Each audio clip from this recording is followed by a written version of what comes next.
What is up today, folks? Today I have a battle against Diego, and it's a UU match. We had a lot of fun. I'll be sure to leave a link to his channel in the description. But anyways, let's get into it.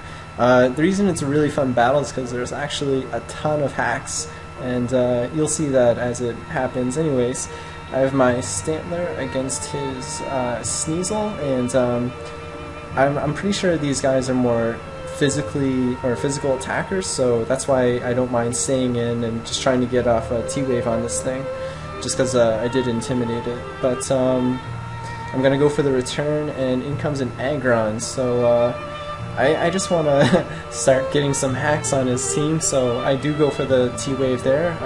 As most people know, taunt only works on the turn you use it and the next turn, so I was able to go for that. And in comes my what's this thing called? Gligar on his T-Wave. So I was thinking he'd go for a Focus Punch, but you know, T-Wave works too. I get to keep all my health, and in comes Gligar. And this part was kind of interesting because I was actually thinking it might be a Toxic Protect Gligar, and if that was the case, I just wanted to stay in for one turn to find out, and if it was, I could have switched out to my Vileplume with the Aromatherapy, and I'm pretty sure the Toxic set wouldn't have been able to touch that, but in the case that he wasn't, I did stay in and make the right play, and I'm able to take him out before he takes me out. And now this happens. This is where the hacks really starts happening a lot.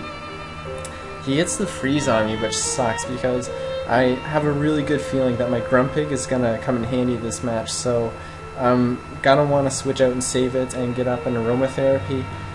He predicts my Sleep Powder on the first turn, which is good for him, but I need that Aromatherapy up, and this is probably my best chance to do it, and I'm able to get it off, and luckily he gets a Parahacks on him, so I'm gonna have relatively decent health with my Vileplume for later.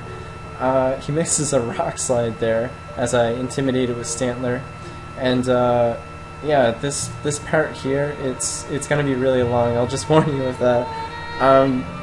The thing that's going on here is I got the Intimidate on him. I do it with the Paralysis, the Confusion, and a Leech Seed on him. So I am fine with staying in here all day. But at the same time, I kind of want to switch out to my Gligar, but I'm almost afraid he's going to predict that and switch into his Electabuzz again because that has the Ice Punch. But I keep predicting the switch out, and so that's why I'm going for a return, just because, you know, with the Paralysis, the Confusion, and the Leech Seed on him, it would be, you know, so tempting for him to switch out, especially thinking that I need to switch out myself, having no super effective moves or even neutral moves against it. I have Return and Shadow Ball, and it's not doing much, but the only thing he's able to get on me so far is a T-Wave, because you just look at all this hacks going on. He gets Paralyzed, he gets Confusion, when he breaks out of Confusion he gets the Paralysis again, so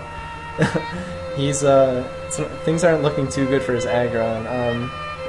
And again, I'm not too worried about the Paralysis on me, just because the two things I've seen that there's two things on his team that I've seen already that already outspeed me. His Sneasel and his Electabuzz are both faster than Stantler, so the Paralysis at this point isn't a big problem, and I might be able to switch in later to my Vileplume to get that off, maybe if I'm lucky. But anyways, he's gonna come in with his Sneasel again, thinking my Intimidate might be useful for whatever his last Pokemon is that I haven't seen. I'm just gonna opt to sack my Gligar, which is also slower than Sneasel and Electabuzz, and maybe come in later and intimidate something.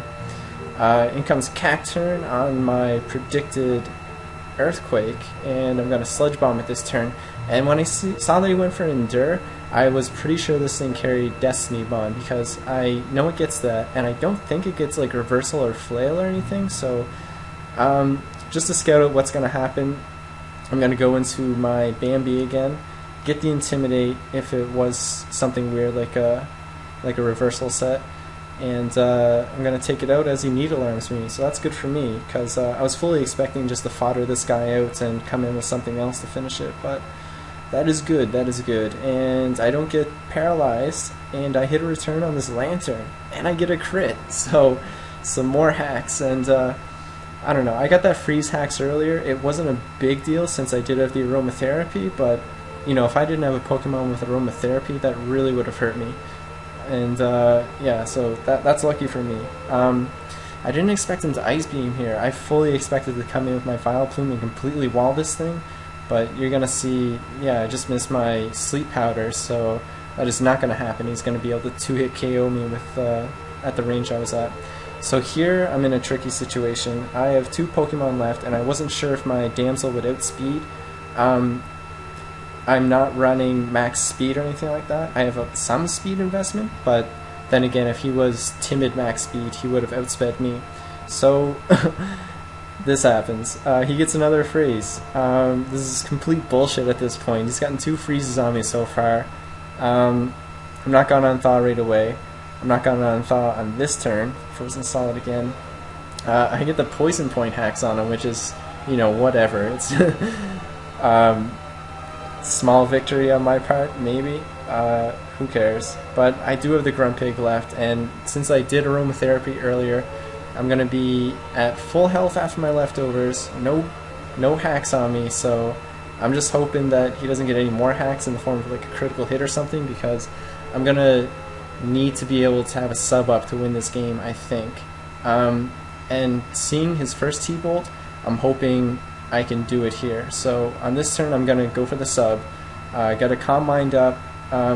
His first T-Bolt did a little bit more than what a substitute makes, so I'm hoping the Calm Mind is gonna keep my sub intact at this point. So it's coming down to this right here, and I managed to keep my sub up, which is awesome because now he's kind of come in with his Sneasel, and he's not going to be able to fake out and take me out with the Shadow Ball. So that is going to be the game. Yeah, he gets a critical hit just for funsies at the end.